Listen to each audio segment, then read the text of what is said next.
अभिनंदन, आभार और बहुत बहुत स्वागत है दोस्तों रियल न्यूज़ नाम के इस न्यूज़ वाले यूट्यूब चैनल पर। और मैं हूं आप सबका अपना रुपेन आर शाह। लोकसभा चुनाव के परिणाम बहुत सारे लोगों को आहत करके गए और एस्ट्रोलॉजी के यूट्यूब चैनल पर और यहाँ पे भी बहुत सारे दर्शकों के कमेंट्स आ रहे हैं कि ये सब कुछ बंद कर दो वगैरह वगैरह। कल शाम को एक प्रिडिक्शन फिर से एक बार की गई थी जो 18 मई को मेरे एस्ट्रोलॉजिकल यूट्यूब चैनल पर की गई थी। योगी आदित्यनाथ जी के ऊपर जो भीतरघात हो सकता है, 2024 के लोकसभा चुनाव के परिणाम ऐसे क्यों आए? क्या सच में विपक्ष इतना सामर्थ्यवान था कि वो नरेंद्र मोदी जी के खिलाफ एक जन भावना प्रस्थापित करने में सफल रहा? वो इतना सफल रहा कि अयोध्या की सीट उत्तर प्रदेश में भारतीय जनता पार्टी हार गई। प्रश्न बहुत सारे थे, लेकिन जब दो पत्रकारों का एक समूह था, एक ऐसा विस्फोटक इंटरव्यू हम कह सकते हैं या बेबाक इंटरव्यू कह सकते हैं, वो वीडियो मैं आपको दिखा नहीं सकता, उसे मैं सिर्फ अपने आपको ऑडियो सुना सकता हूं। लेकिन ध्यान से, लंबा इंटरव्यू है लेकिन एक एक चीज ध्यान से सुनिएगा। ये इंटरव्यू जब चुनाव परिणाम चल रहे थे, मध्य भाग के आसपास, दोपहर के आसपास लाइव किया गया था और उसका पूरा जो शब्दशः दोनों के बीच में आकलन हुआ उसकी हम यहाँ पे बात करेंगे। अवनीश मिश्रा जी ने ये इंटरव्यू लिया था और सतीश मिश्रा जी ने ये इंटरव्यू दिया था। जो सच्चाई, ये उनका व्यक्तिगत मंतव्य है, लेकिन जो कुछ भी राजनीति को थोड़ा सा समझते हैं, अब जब दोनों इतने कद काठी के लोग इकट्ठा बैठे हो और जब चुनाव का परिणाम घोषित हो रहा है और उसके ऊपर बातचीत चल रही हो, तो फिर सुनने की बात तो बनती है। ये उनका पूरा व्यक्तिगत मंतव्य है, लेकिन मुझे ऐसा लगा कि कहीं ना कहीं ये आप लोगों को सुनना चाहिए। मैं ये लाइव करने की कोशिश कर रहा था वीडियो को, लेकिन कुछ टेक्निकल फॉल्ट आ रहे हैं तो हम लाइव नहीं आ पा रहे हैं, तो इसीलिए ये वीडियो अपलोड किया जाएगा। अभी शूट हो रहा है। अब ध्यान से सुनिए कि जब इलेक्शन का रिजल्ट डिक्लेयर हो रहा था, दोपहर में लाइव उनके सामने टेलीविज़न पे वो रिजल्ट देख रहे थे और ये इंटरव्यू लिया जा रहा था। अवनीश शर्मा इंटरव्यू ले रहे थे और सतीश मिश्रा जी इंटरव्यू दे रहे थे। क्या कुछ कहना है इनका? संदीप आर के सिंह ने कहा था कि सतीश सर को प्रारब्ध पर सुनना ऐसा लगता है कि जैसे हम अपने परिवार के किसी वरिष्ठ सदस्य को सुन रहे हैं। सर, हमारे सामने टीवी चैनल एक लगा हुआ है, 296 इस समय एनडीए दिखाई दे रहा है, 229 इंडी गठबंधन दिखाई दे रहा है, अदर्स के नाम पर 18 दिखाई दे रहा है। अब जबकि लगभग आधा दिन बीत चुका है, अभी भी ये कहा जा रहा है कि साहब 5 से 6 राउंड ईवीएम के मतों की गणना हो चुकी है। कुछ चौंकाने वाले नतीजे भी आ रहे हैं, बहुत कुछ ऐसा है जो ऐसा है कि अपेक्षित नहीं था, उस तरह का हो रहा है। आपकी पहली ओपनिंग टिप्पणी क्या रहेगी अभी तक के रुझानों पर? मैं परिणामों की बात नहीं कर रहा हूं। पहले तो ये दिमाग से निकाल दीजिए कि 5-6 राउंड हुए हैं। मैं भी बैठा वही देख रहा था, 1 बजे तक 46% काउंटिंग हो चुकी थी, 46% वोट गिन लिए गए थे और अब मेरे ख्याल से 2 बज रहा है तो 50% से ऊपर काउंटिंग हो चुकी। तो ट्रेंड जो है स्टेब्लिश हो गए। अब ये जो 50% में जब ये है, हेलो, हाँ, 50% में जब आपको ये रिजल्ट मिला है तो 50% अगले पलट भी सकते हैं, लेकिन पलटते नहीं है। जो ट्रेंड स्टेब्लिश हो जाता है, क्योंकि ऑल ओवर इंडिया वही चल रहा है। कोई एक क्षेत्र का होता तो होता कि इस प्रदेश में या उस प्रदेश में चल जाएगा, लेकिन वो पूरा वही चल रहा है। तो ये जो 241 दिख रही है बीजेपी की, मेरे लिए 400 तो बहुत बेकार वाली बात हो गई, लेकिन ये 241 272 पहुंचे, ये बहुत जरूरी है। और इसमें से ये 31 सीटें कम है, तो 31-35 सीटें,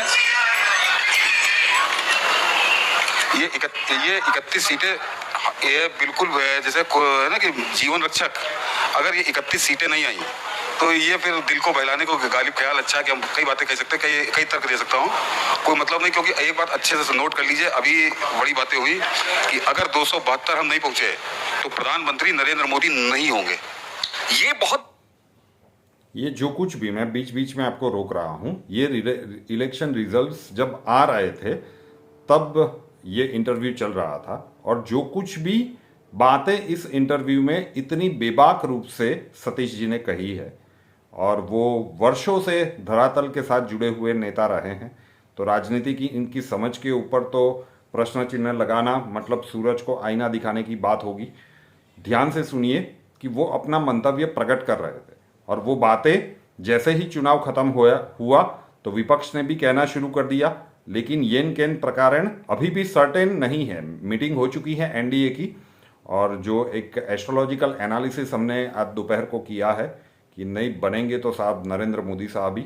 लेकिन ध्यान से सुनिए कि चुनाव परिणाम कई सारे लोग पचा नहीं पा रहे हैं, स्वीकार नहीं कर पा रहे हैं कि आखिर ऐसे हुआ कैसे। सुनिए ध्यान से, सुनने लायक इंटरव्यू है। और अगर आपको पसंद आए तो ये वीडियो आपके जितने भी अपने हैं, जितने भी सोशल मीडिया के माध्यम है, वहां पे पहुंचा दीजिएगा। आगे सुनते हैं। बड़ी बात, सतीश जी जिनके पास 3 दशक से ज्यादा पत्रकारिता का अनुभव है और वरिष्ठ पत्रकार और राजनीतिक विश्लेषक होने के नाते मैं स्थापित मीडिया की तरह कोई ब्रेकिंग नहीं दे रहा हूं, लेकिन अगर सतीश सर आप ये कह रहे हैं कि 272 अगर नहीं आए, एब्सोल्यूट मेजॉरिटी अगर भाजपा के नाम पर नहीं आई, तो नरेंद्र मोदी जी प्रधानमंत्री नहीं बनेंगे? नहीं होंगे। और जरा और कड़वा बोल दूं, अगर अनुमति आप दें तो सर कि ये जो रिजल्ट आप देख रहे हैं 296 अटका हुआ है, 100 पीछे हैं हम, ये इसमें विपक्ष का कोई योगदान ही नहीं है। विपक्ष का कोई योगदान ही नहीं है। गजब की अंतर्कलह है, गजब का भितरघात और बिल्कुल जैसे बैक स्टेबिंग, ये उसकी भूमिका है। जरा गौर करिए आप। मेरा तो ननिहाल रहा है, जो लोग बनारस के यहाँ बैठे होंगे, अभी मिल गए थे 2014 तक मैंने बनारस देखा बचपन से। नरक था नरक, और उस नरक को क्या किया है नरेंद्र मोदी ने। और अभी आप ट्रेंड देखिए तो नरेंद्र मोदी की लीड 1 लाख से कम की है। क्या चाहता है बनारस?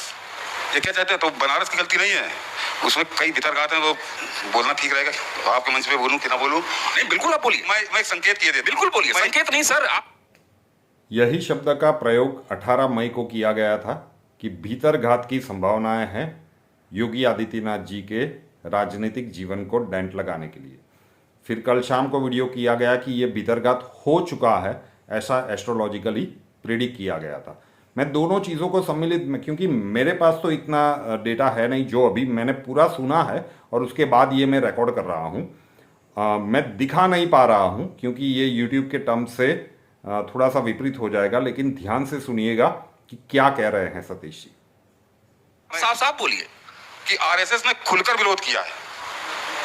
आप जरा उठा के देखिएगा, ऑल ओवर इंडिया जो ट्रेंड चला है, जहां जहां भाजपा के पैरों के नीचे से जमीन खिंची है, वहां पर आरएसएस बहुत स्ट्रांग है। और आपको यूपी का एक उदाहरण देता हूं, उसके बाद आपकी बात समझ में आ जाएगी।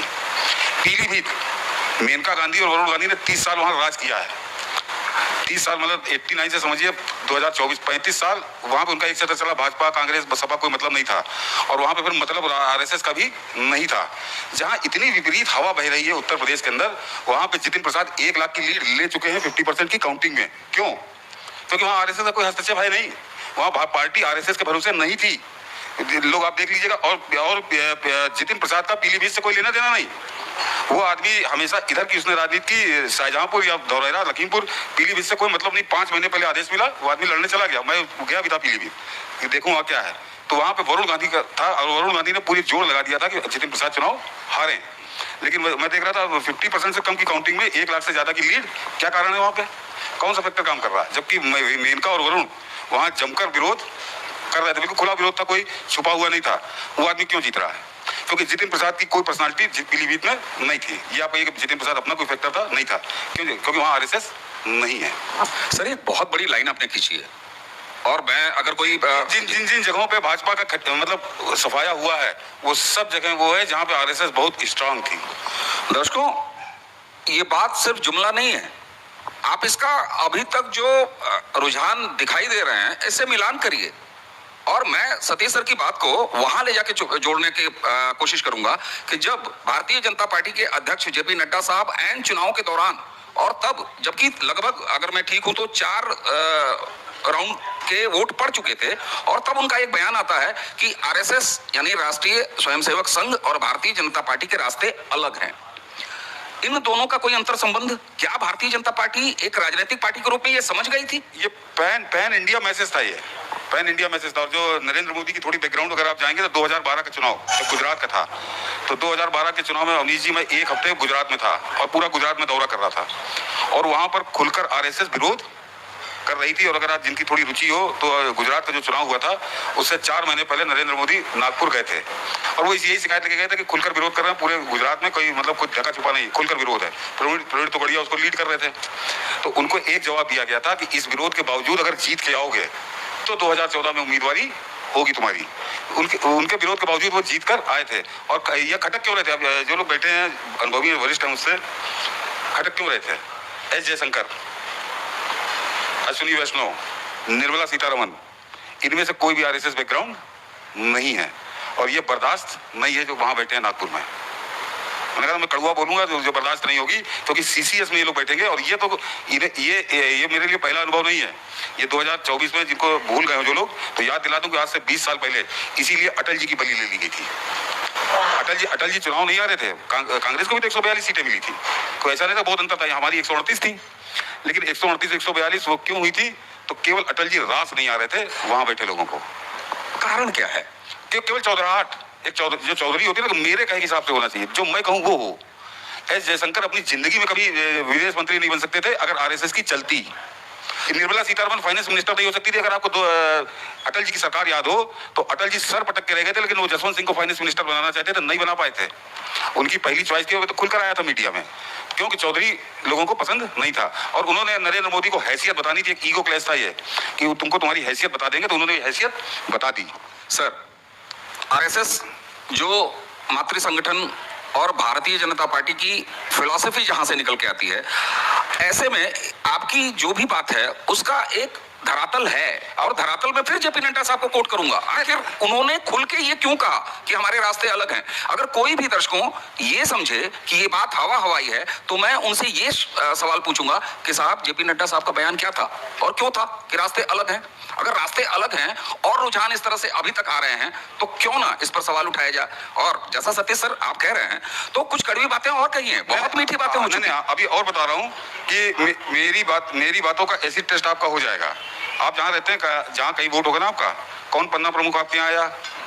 मेरे अपने घर में मतदान के लिए न कोई पर्ची आई, न बीएलओ आया, और शिशु मंदिर के स्कूल के जो अध्यापक या अध्यापिकाएं बराबर पर्चियां और पोस्टर लेके आते थे, मैंने बचपन से देखा, वो नहीं आए। मुझे इस मोबाइल से ई पर्ची अपने और अपनी पत्नी और अपनी माता का निकालना पड़ा, ये सच है सर। आप लोग को बता दूं कि मैं जहां रहता हूं कृष्णानगर में जो वार्ड है, वहां पे 89 से सिवाय भाजपा के दूसरा पार्षद नहीं हुआ और पूरा चुनाव गुजर गया। ये समझिए दो महीने का राजनाथ सिंह यहाँ से चुनाव लड़ रहे थे, मुझे पूरे वार्ड में एक आदमी झंडा लिए नहीं मिला मुझे बीजेपी का। पर्ची देना तो बड़ी दूर की बात है कि झंडा लेके घूम रहा है, अपनी दुकान पे झंडा लगाया है, क्या कारण है? कौन गाइड कर रहा था? तो ये बहुत अभी इसकी कहानियां आएंगी और अभी मेरी बात की पुष्टि हो जाएगी। जरा रिजल्ट आ जाने दीजिए। मैं इसीलिए कह रहा हूँ कि 271-72 वो मेरे लिए फिगर सबसे महत्वपूर्ण, फिर उसके बाद किसी चीज की नहीं चलेगी। लेकिन अगर हम 272 से पीछे रह गए 10-5 सीटें, तो कल सवेरे आप अखबारों में देखेंगे नितिन गडकरी का नाम सबसे ऊपर चल रहा होगा। सतीश जी, आप लगातार ब्रेकिंग दे रहे हैं और ये सिर्फ ब्रेकिंग नहीं है, इसी के साथ जरा स्थापित मीडिया को मैं लगातार तब से कोस रहा हूं, लेकिन उन्हीं को देख के आपको बताऊं कि मंडी से कंगना रनावत 23,000 वोटों से फिलहाल आगे चल रही है। ये एक छोटी सी बात था। वायनाड से, चौंकिए, वायनाड से राहुल गांधी थोड़ा सा पीछे चल रहे हैं, बहरहाल रायबरेली से आगे चल रहे हैं, ये भी एक सच है। सर, मैं फिर इसी बात पे जाऊंगा। देखिए, नतीजे जो आने हैं वो आ रहे हैं, रुझान दिखाई दे रहे हैं, परिणामों में तब्दील हो जाएंगे। लेकिन आपने जिस गंभीरता के साथ इस बहस को आगे रखा है, आखिर आपसी प्रतिद्वंदिता या आपस का ईगो क्लैश आरएसएस जैसे सांस्कृतिक संगठन के लिए इतना महत्वपूर्ण हो जाता है कि वो देश को 10 साल जिसने स्पीड दे रखी है उसको भी पटक दे? मैंने कहा ये पहली बार नहीं हो रहा, इससे पहले अटल जी के साथ ये हो चुका है। अटल जी के साथ ये हो चुका। पर्सनल ईगो बहुत महत्वपूर्ण है और उसके बाद सब कुछ गौड़ हो जाता है और लोग भूल जाते हैं। अवनीश जी, 2014 में जब मोदी जीत के आए थे, तो उसके बाद जब बिहार का चुनाव हुआ था, उसमें भागवत जी ने क्यों स्टेटमेंट दे दिया था कि आरक्षण की समीक्षा होनी चाहिए? जो सफाया हुआ बीच चुनाव दिया था, सफाया हो गया था। आरक्षण की समीक्षा मतलब वो ना कोई सवाल था, ना कोई बहस चल रही थी, कुछ नहीं था, लेकिन उन्होंने ये कह दिया और उसका नाश तो वो नरेंद्र मोदी को एक तरह से झटका था कि ठीक से रहो, आदेश मानते रहो, वो परिणाम है। और आप एक अजूबा में देख रहा हूँ जो मैं कल्पना भी मैं नहीं कर सकता था। महाराष्ट्र पे आ जाइए, एक आदमी जिसकी पूरी पार्टी शिफ्ट हो गई, उद्धव ठाकरे पार्षद तक चले गए, उसका चुनाव निशान छिन गया, उसका नाम छिन गया और वो आदमी 10 सीटें जीत के आ रहा सांसद की नरेंद्र मोदी के विरोध में। जिस पार्टी का सिंबल छिन जाए, नाम छिन जाए और पूरी पार्टी शिफ्ट हो चुकी हो विरोध में, वो जीत के आ रहे हैं। शरद पवार 7 सीटें जीत के आ रहे हैं, क्योंकि महाराष्ट्र में जरा पता करिएगा, महाराष्ट्र में केवल एक ही मुद्दा हो गया था कि गुजराती वर्सेज मराठी, और उसको मराठी करने वाले कौन लोग थे? मैंने कहा ना, नितिन गडकरी कल से नाम चलने लगेगा मीडिया में कि प्रधानमंत्री ये। यहां आपकी बात बेहद महत्वपूर्ण हो जाती है कि अगर भारतीय जनता पार्टी अकेले 272 का आंकड़ा खुद के लिए नहीं जुटाती है, तो कहीं ना कहीं प्रधानमंत्री नरेंद्र मोदी वो कंटिन्यू करेंगे कि नहीं करेंगे, इस पर सवाल उठेगा। संभवतः मुझे लगता है कि यह देश की जनभावना के खिलाफ होगा। हाँ, पूरे रौंद के जनभावना के खिलाफ नहीं, जनभावनाओं को रौंद के। क्या किसी संगठन के इतना अधिकार मिल जाता है? किस आधार पर ऐसा अधिकार मिल जाता है? क्योंकि आपने बहस छेड़ दी है सर, तो अब उसका पोस्टमार्टम होना चाहिए। नहीं, अधिकार नहीं मिल जाता। इतने अधिकार संपन्न है, इतने शक्तिशाली है, हो चुके हैं ये, इतने शक्तिशाली हो चुके हैं। और आप नरेंद्र मोदी को किनारे कर दीजिए, या और जो उनकी टॉप लीडरशिप, जो उनकी टीम है, उसके अलावा कौन ऐसा नेता है जो वहां जाके दरबार लगाने नहीं जाता है? उसको तो लगता है कि मेरा कैरेक्टर सर्टिफिकेट यहीं से जारी होगा, यहीं से मेरी उन्नति और अवनति दोनों निर्धारित होंगी। सर, अब आपको मैं एक कड़वा सवाल, अगर नरेंद्र मोदी जो कि एक स्वयंसेवक हैं, संघी हैं, अगर उनके लिए इस तरह के पासे बिछाए जा सकते हैं, तो अब मैं एक नाम लेता हूं, उत्तर प्रदेश के मुख्यमंत्री योगी आदित्यनाथ। वो तो संघी है ही नहीं, उनका तो आरएसएस से कोई दूर दूर तक का नाता नहीं है, फिर उनका राजनीतिक भविष्य क्या समझा जाए? ये योगी का जो आपने नाम लिया, अभी मैं यूपी पे आ रहा था, यूपी में 2 फैक्टर काम कर रहे थे। योगी, आज जो यूपी का रिजल्ट आया, उसके लिए प्रधानमंत्री नरेंद्र मोदी खुद जिम्मेदार है। उसके लिए मोदी खुद जिम्मेदार हैं, क्योंकि उन्होंने एक ऐसे आदमी को बेलगाम कर दिया था। आपको अच्छे से ज्ञात होगा, आपके संज्ञान में होगा कि उत्तर प्रदेश के मुख्यमंत्री से ज्यादा पावरफुल आदमी कौन है? बताइए नाम। सर, मुझसे नाम क्यों बुलवा रहे हैं? मुझे बोलने में कोई नहीं, वो पार्टी संगठन का भी नहीं है कोई, वो पार्टी और संगठन का भी कोई नहीं है। एक बनारस का दलाल पत्रकार है, जिस समय आके ताज होटल में रुकता है तो पूरे उत्तर प्रदेश की कैबिनेट वहां हाजिरी लगाने जाती है, और वो पत्रकार चला रहा है उत्तर प्रदेश, संगठन वो चला रहा है कि कौन बनेगा कौन नहीं बनेगा, ये वो तय करता है। आपको बताता हूँ एक उदाहरण, बनारस का ये रिजल्ट आ रहा है, बोलूंगा रात में भी ताकि प्रधानमंत्री तक बात पहुंचे, लल्लो चप्पो मक्खन लगाने वाला काम नहीं, कि वो आदमी प्रधानमंत्री मोदी को भर भर गाली देता था, और मैं साक्षी हूँ, और एक आध दिन का नहीं, बरसों का, क्योंकि वो कांग्रेस का नेता था, और प्रधानमंत्री मोदी और जितने भाजपा नेता थे, अटल बिहारी वाजपेयी किसी को गाली बकने में कोई कमी रखता नहीं था। वो जब उसने ये माहौल देखा तो वो पत्रकार महोदय की गोदी में जाके बैठा, और वो आदमी ना तो एमएलए, ना पार्टी का पदाधिकारी, ना पार्टी का कार्यकर्ता, ना पार्टी का सदस्य, उसको डायरेक्ट 2022 में जब योगी आदित्यनाथ यहाँ मुख्यमंत्री बने हैं तो उसको राज्य मंत्री स्वतंत्र प्रभार की कसम दिलाई गई है, शपथ, और उसके बाद उसको एमएलसी बना के सदन में भेजा गया है।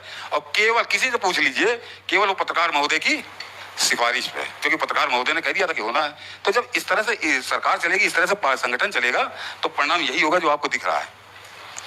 सर, मुझे लगता है कि प्रारब्ध का ये लाइव फीड जितने भी दर्शक देख रहे हैं, अगर आपने वो संज्ञा नहीं खोला, वो नाम नहीं खोला, तो मुझसे इतने सवाल होंगे, प्रारब्ध की टीम परेशान हो जाएगी जवाब देते देते। नहीं, कहिए, थोड़ा पता करें कि वो जो मैंने कहा ना कि वो जब आता है ताज होटल में रुकता है तो पूरी कैबिनेट वहाँ सर दबाने जाती है, कि ये जो डिप्टी चीफ मिनिस्टर है उनको भी लगता है कि ऐसा ना हो कि एब्सेंट हो जाओ तो निगेटिव हो जाएगा, तो वो भी जाते हैं दोनों डिप्टी चीफ मिनिस्टर, क्योंकि उनको लगता है कि अगला चीफ मिनिस्टर तो इसी की सिफारिश पे बनूंगा।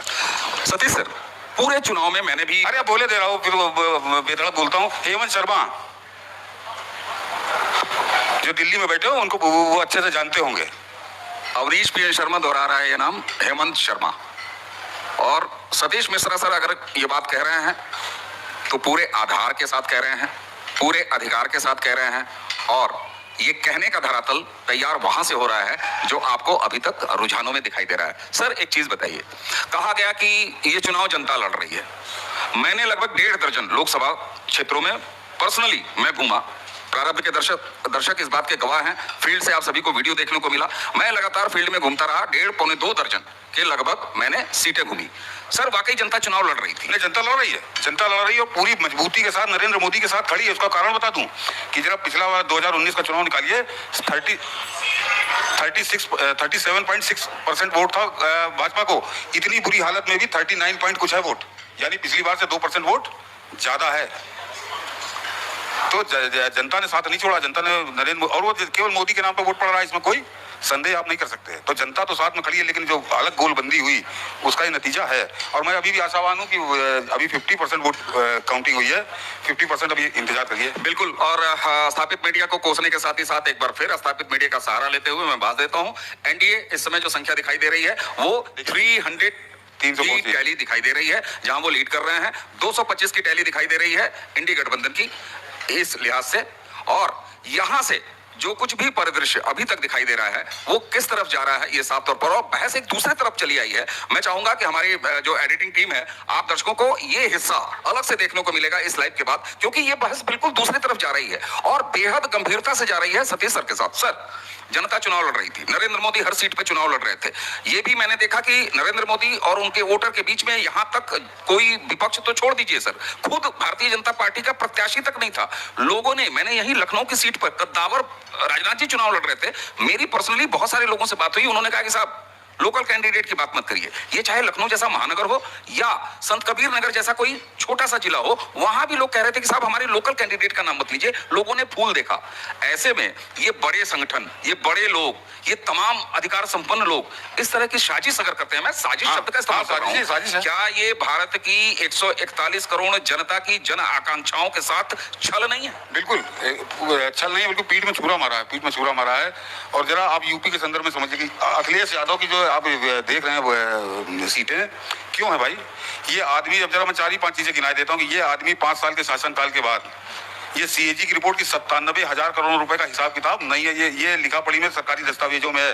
तो 97,000 करोड़ वो भी 5 साल के नहीं है, वो आखिरी के 3 साल, यानी अगर आप उसको डिवाइड करिए तो करीब 33,000 करोड़ रुपए हर साल गायब हो गए, जो ये हिसाब ही नहीं दे पाए कि पैसे कहाँ गए। और ये सीएजी ने अपनी रिपोर्ट दी। जो आदमी 19 आतंकवादियों को कहता है कि इनकी सजा माफ, इनको जेल से छोड़ दिया जाए, और वो लोग हैं जिनको बाद में फांसी की सजाएं हुई हैं, उम्र कैद हुई है, फांसी की सजाएं हुई हैं, उस आदमी को ये रिजल्ट आ रहा है नरेंद्र मोदी के सामने 36-37 सीटें कहाँ। ये पूरा मैंने जैसे ना एक शेर की घेराबंदी करके उसका लाभ मिला है, भेड़ियों ने कर ली। शेर की घेराबंदी भेड़ियों ने कर रखी है। आपने भेड़िया शब्द कहा, मैं जंगली और उसके आगे एक चौपाया का नाम आता है, झुंड में शिकार दरअसल शेरों का, वो भी करना शुरू करते हैं। मैं वो शब्द नहीं बोलूंगा, उस जानवर का नाम नहीं बोलूंगा, उसको संभवतः बड़े बौद्धिक लोग स्वान कहा करते हैं। अब क्या नाम है ये दर्शक खुद भी तय करें। इस तरह की स्थिति अगर उत्पन्न हुई है, यहाँ से पिछले 10 साल से जो गाड़ी जिस रफ्तार से चल रही थी, ये तो साफ है साहब की सरकार बन रही है। आपने जो सवाल उठाया कि नरेंद्र मोदी के प्रधानमंत्री बनने पर अभी जो सवाल खड़ा होगा, अभी जो आंकड़ा दिखा रहा है 241 का सर, तो निश्चित मानिए नरेंद्र मोदी प्रधानमंत्री बनने नहीं जा रहा, निश्चित। और कल परसों में फैसला हो जाएगा इसका। दर्शकों, मैं कोशिश करता हूं कि धारा प्रवाह बोलता रहूं, आदत पड़ चुकी है। मेरे साथी मुझसे कहते हैं कि ये मॉडरेटर होने का बिला वजह फायदा उठाते हैं, किसी को बोलने नहीं देते। आप दर्शक भी कई बार बोलते हैं कि आप बहुत ज्यादा बोलते हैं, लेकिन मेरी बोलती बंद हो रही है। और बोलती इसलिए बंद हो रही है कि सतीश सर जैसा व्यक्ति, इतने अनुभवी विराट व्यक्तित्व, जो जमीनी तापमान को हमेशा नापते हैं, महसूस करते हैं, अगर वो ये बात कह रहे हैं और जिसके साफ साफ दिखाई दे रहा है, ये हर आदमी को चौंका रहा है, चाहे वो एग्जिट पोल्स हो, चाहे लोगों की भावना हो। मैं एक मतदाता के तौर पे जैसा सोचता रहा, मैं एक प्रारब्ध के संचालक के तौर पे जो जमीन पर उतर के देखता रहा, उस सबके ये खिलाफ जा रहा है, अभी तक जा रहा है। और यहाँ ये सवाल खड़ा होना कि अगर 272 अकेले भारतीय जनता पार्टी क्रॉस नहीं करती है तो नरेंद्र मोदी जी प्रधानमंत्री तीसरे टर्म में होंगे, उस पर सवाल खड़ा होता है। सर, इस विषय को थोड़ा सा और परिभाषित करिए। नहीं, मुझे उम्मीद है कि खत्म होते होते 272 पहुंचे। चलिए। तो उसके बाद इन्होंने कहा था सतीश सर ने कि भाई मुझे लगता है कि शाम आते आते 272 का आंकड़ा हो जाएगा। तो घटनाक्रम उसके बाद जो भी बना, लेकिन हर किसी के मन में ये तो है कि ये जो कुछ भी हुआ है, जो एस्ट्रोलॉजिकल प्रेडिक्शन में भी कहा गया था, उस समय पे ये कहा गया था कि 4 जून के बाद, मतलब जून के मध्य भाग के बाद होगा। यस, आज के ये वीडियो में भी बहुत सारे लोग लिखने वाले हैं कि प्रिडिक्शन आपकी गलत हो गई। तो डेफिनेटली गलत हुई है, कहीं ना कहीं कैलकुलेशन में गलती हुई है, लेकिन हर बार आपका कैलकुलेशन 100% सही ही हो, ये तो विश्व का कोई भी व्यक्ति नहीं कह सकता। और अगर कह रहा है तो फिर वो झूठ के अलावा कुछ और हो नहीं सकता। लेकिन जब ये 2 महारथी, इनका जब ये इंटरव्यू था, लाइव करने की मैंने कोशिश की, लेकिन समहाउ टेक्निकल फॉल्ट के कारण मैं नहीं कर पाया। लेकिन जो कुछ भी यहां पे कहा गया है, अगर इन बातों में जरा सी भी सच्चाई है तो फिर इसका गहन अध्ययन होना चाहिए, लोगों को समझना चाहिए जिनकी भी बात यहां पे हो रही है कि अगर सच में ये धरातल पे हुआ है और उसका परिणाम है लोकसभा चुनाव का नतीजा जो हमारे सामने है, तो अगर थोड़ा सा भी इधर उधर हो जाता तो परिस्थितियां कहां से कहां तक जा सकती थी।